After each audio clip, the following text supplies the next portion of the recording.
Olá pessoal, tudo bem? Hoje a gente vai falar sobre a inserção de variáveis dummy em modelos preditivos. Bom, como sabemos, muitas são as fontes geradoras de dados no mercado.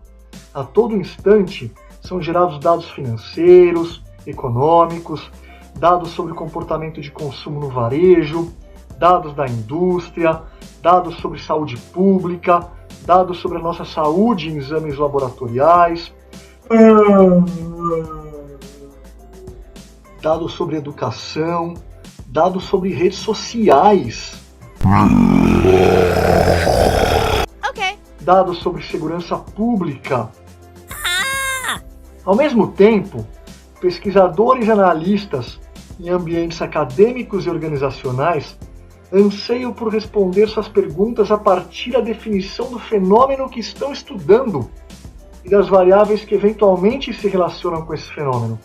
Por exemplo, em determinado modelo preditivo, o fenômeno em estudo pode ser as notas dos alunos no vestibular, e as variáveis que eventualmente se relacionam com essas notas podem ser, por exemplo, a faixa de renda, a escolaridade dos pais e até mesmo a quantidade de horas semanais de estudo no ano anterior ao vestibular. No nosso modelo preditivo, a gente vai sempre definir o fenômeno em estudo, ou seja, a variável resposta ou variável outcome, como sendo a variável y. E as variáveis que eventualmente se relacionam com esse fenômeno, ou seja, as variáveis preditoras, como sendo as variáveis x. O nosso construto, então, pessoal, se apresenta dessa forma. E o nosso modelo teórico pode ser escrito dessa maneira.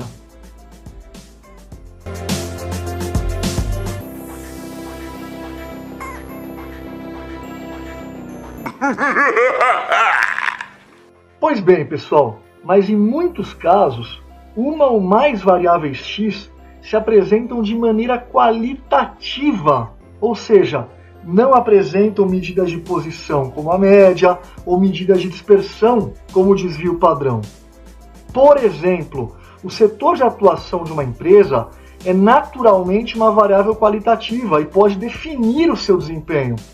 O sexo do indivíduo também é uma variável qualitativa e pode definir a sua propensão a determinados tipos de doenças. O grau de satisfação dos consumidores, definido, por exemplo, por meio de um diferencial semântico do tipo ruim, médio ou bom, pode se relacionar com o fato de esse consumidor voltar a comprar naquela loja ou não. Então, pessoal, como inserir essas importantes variáveis qualitativas em modelos preditivos?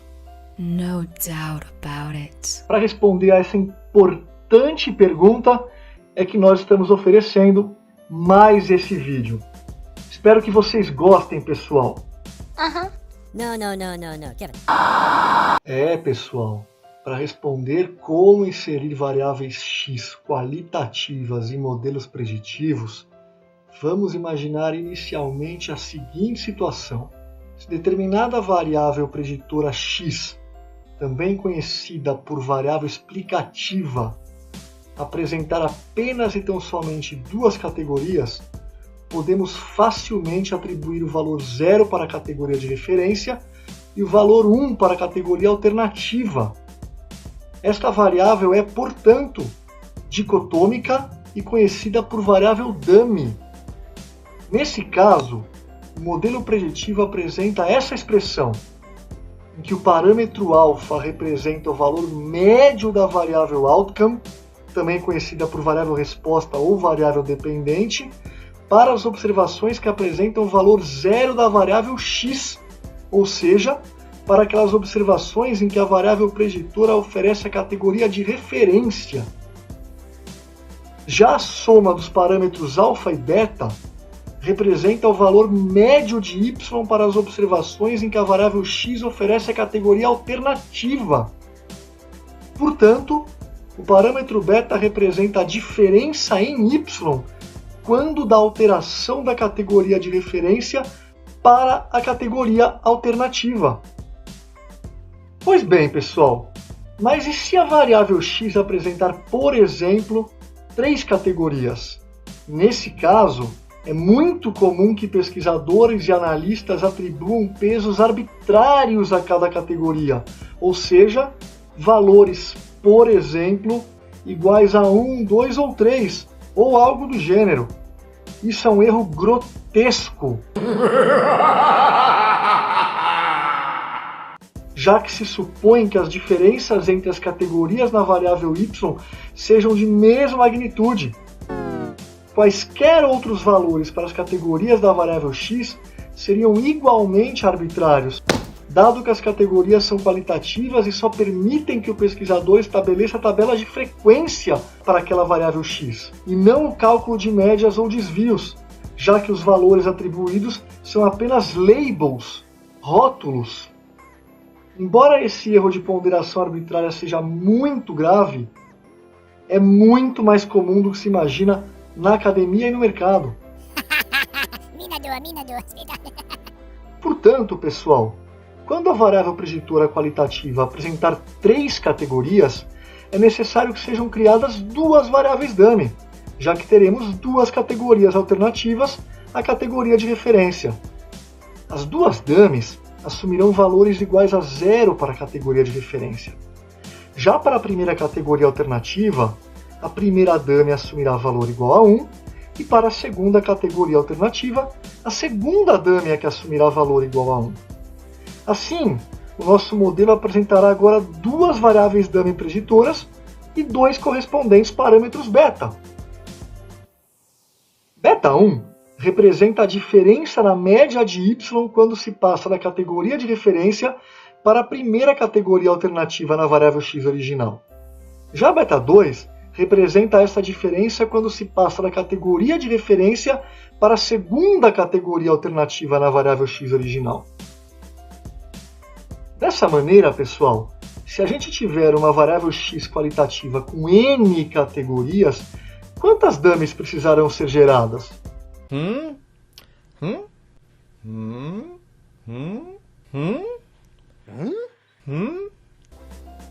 Resposta: n-1 dummies, já que o parâmetro alfa do modelo representará o valor estimado de y para as observações que apresentarem a categoria de referência.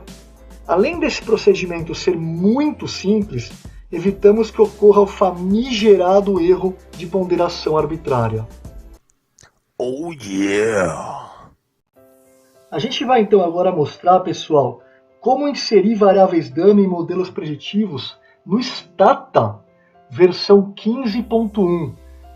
Para tanto, pessoal, a gente vai utilizar o banco de dados corrupção.dta, que se encontra no material do livro Manual de Análise de Dados, lançado por mim e pela professora Patrícia Belfiore em 2017. Para que a gente possa estudar esse banco de dados, pessoal, vamos inicialmente digitar o comando desc ou describe. Podemos perceber que a base contém dados de 50 países. Uma das variáveis chama-se CPI e refere-se a Corruption Perception Index, ou seja, o índice de percepção de corrupção por parte dos habitantes de cada país, é um dado da Transparência Internacional, bem como a região do globo em que se encontra cada país. Digitando o comando edit, podemos olhar um pouquinho a base de dados. É uma base muito simples. Nós temos aqui, então, como a gente falou, 50 países. A variável CPI, que é uma variável quantitativa, porque o Corruption Perception Index é um índice, é uma nota que varia de 0 a 10, e quanto maior a nota, melhor é a percepção sobre os indicadores de corrupção de cada país. A gente pode perceber aqui, por exemplo, Canadá com nota 8.9, Dinamarca com nota 9.3. Ao mesmo tempo, podemos perceber aqui o nosso Brasil com nota 4. E temos também uma variável qualitativa, que refere-se à região em que está inserido cada um dos 50 países. A gente pode perceber para essa variável região que foram preenchidos labels correspondentes a cada uma das regiões do globo, mas que inicialmente existiam valores. Por exemplo, se a gente clicar em cima de América do Sul, existe o número 1, em cima de América do Norte, o número 2, Europa, 3, Ásia e Oriente Médio, 4 e Oceania, 5. Esses valores foram preenchidos, pessoal, apenas para que pudessem ser atribuídos os labels. Eles não dizem nada a respeito de métricas de cada uma das regiões. Isso fica claro se a gente voltar para a nossa tela de comandos e digitar tab região. E a gente percebe então uma tabela de frequências dos 50 países. 5 no nosso banco de dados estão na América do Sul, 2 na América do Norte, 24 na Europa, 17 na Ásia ou no Oriente Médio e 2 na Oceania. O que a gente tem interesse, pessoal, é em avaliar se existem diferenças médias na CPI dos países provenientes de distintas regiões. Como a variável região foi inicialmente preenchida com valores, depois foi atribuído cada label, o que analistas e pesquisadores muito frequentemente fazem nesse momento é rodar uma regressão da seguinte forma: regressão da variável CPI em função das regiões, digitando o comando reg CPI região. Quando a gente dá Enter, o software realiza essa regressão, mas essa regressão, pessoal, pelo amor de Deus, ela não nos diz nada, porque mostra que para cada alteração de uma região para outra, muda-se aqui um coeficiente beta que não tem o menor sentido, porque eu atribuí aqueles valores 1, 2, 3, 4 ou 5 de maneira puramente arbitrária, porque depois eu vinculei os labels. E se eu tivesse colocado Europa como 1, América do Sul como 4, Oceania como 3 e assim sucessivamente? Não tem o menor sentido a estimação desse modelo. Esse modelo está completamente errado. Para piorar, pessoal, pesquisadores e analistas ainda solicitam os valores estimados de CPI para cada um dos países da amostra a partir desse modelo estimado aqui. Ou seja, digitam predict YHAT, por exemplo, em que YHAT é o valor previsto a partir do último modelo de CPI para cada um dos países, Y-chapéu. Olhando o banco de dados, podemos verificar lá os valores estimados de CPI para cada um dos países a partir daquele modelo. Mas isso não tem o menor sentido. Nós vamos mostrar agora por quê. Ok. Esses pesquisadores decidem construir um gráfico a partir do seguinte comando: graph two-way scatter CPI região pipe, aquelas duas barrinhas verticais, MSP line YHAT, o nosso Y chapéu, os valores previstos de CPI a partir daquele modelo, região. E esse gráfico é construído pelo Stata. Podemos perceber, pessoal, que esse gráfico não tem o menor sentido, uma vez que, alterando-se a região, a queda em CPI é linear, o que não é verdade. Podemos perceber que para os países da América do Sul, os valores de CPI estão nessa faixa. Para os países da América do Norte, aqui em cima, em torno de 8, e assim sucessivamente para os países da Ásia e Oriente Médio, aqui embaixo, com uma média aproximadamente 2 e pouco, né? E quando eu estimo esse modelo linear de regressão, eu não capturo essas alterações. Em outras palavras, pessoal, se eu for fazer uma previsão de CPI para os países da América do Norte, esse valor previsto vai estar aqui, abaixo de 6, enquanto Estados Unidos e Canadá têm um CPI lá em cima. Thank you. Essa é a principal razão pela qual faz sentido o estabelecimento de variáveis dummy para que sejam capturadas as diferenças de comportamento entre as categorias da variável qualitativa. Para que sejam criadas variáveis dummy a partir das categorias de uma variável preditora qualitativa, pessoal, devemos digitar no Stata o comando xi_i.var, em que var refere-se à variável qualitativa preditora. No nosso caso, então, pessoal, devemos digitar o comando xi_i.região. Como a variável região apresenta 5 categorias, foram criadas n-1 dummies, ou seja, 4 dummies correspondentes às regiões de 2 a 5, uma vez que a região 1, América do Sul, será capturada pelo parâmetro alfa no modelo preditivo. Digitando edit, pessoal, podemos verificar o que aconteceu com o nosso banco de dados. Foram então criadas essas 4 variáveis dummy, e olha só, para os países da América do Sul, as 4 dummies assumem valores iguais a 0. Para os países da América do Norte, 1, 0, 0, 0. Para os países da Europa, 0, 1, 0, 0. Para os países da Ásia e Oriente Médio, 0, 0, 1, 0. E para os países da Oceania, 0, 0, 0 e 1, pessoal. Vamos então verificar como a gente inclui essas variáveis dummy no nosso modelo preditivo. Vamos digitar o comando reg cpi underline e asterisco. Uma vez que esse termo underline e asterisco consegue capturar o comportamento de todas as dummies no nosso comando, porque todas as dummies criadas começam com underline e maiúsculo. Se eu tiver uma variável qualitativa x com, por exemplo, 500 categorias, vão ser geradas 499 dummies. Imagina digitar o nome de cada uma delas no comando. Ao digitarmos underline e maiúsculo asterisco, eu já consigo capturar todas elas no nosso comando. Ao darmos Enter, pessoal, o modelo é estimado.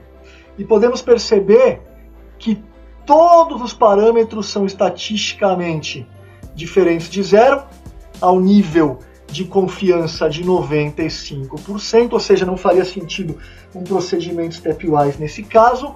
E nós podemos perceber que os países da América do Sul apresentam, em média, um CPI de 4.18. Esse comportamento é capturado pelo alfa, pela constante. Entendeu? Yes. Muito bom. E cada beta representa a diferença no CPI médio entre cada região e a região referência, ou seja, América do Sul. Portanto, os países da América do Norte apresentam, em média, um CPI 3.82 maior do que o 4.18, que é o CPI médio dos países da América do Sul. Essa diferença é estatisticamente significante e, portanto, os países da América do Norte apresentam um CPI médio de 4.18 mais 3.82, ou seja, igual a 8. Em outras palavras, pessoal, as diferenças entre o CPI médio de cada região e o CPI médio da categoria de referência América do Sul, essas diferenças não são lineares e são estatisticamente significantes.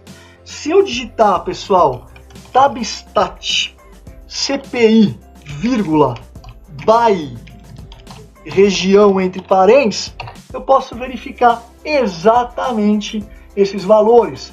Os valores médios de CPI para os países da América do Sul, esse valor é igual a 4.18, estava no alfa, da América do Norte, 4.18 mais 3.82 igual a 8, e assim sucessivamente. Para finalizar, pessoal, podemos construir um gráfico análogo ao gráfico anterior. Para tanto, devemos digitar predict yret2, correspondente ao segundo modelo e último que a gente estimou, aquele modelo com as variáveis dummy. E agora, vamos digitar o comando graph to way scatter CPI região pipe mspline yret2 região. E aí podemos perceber então, pessoal, que o nosso modelo consegue capturar as diferenças na média dos indicadores de CPI para cada um dos países provenientes de regiões distintas, pessoal.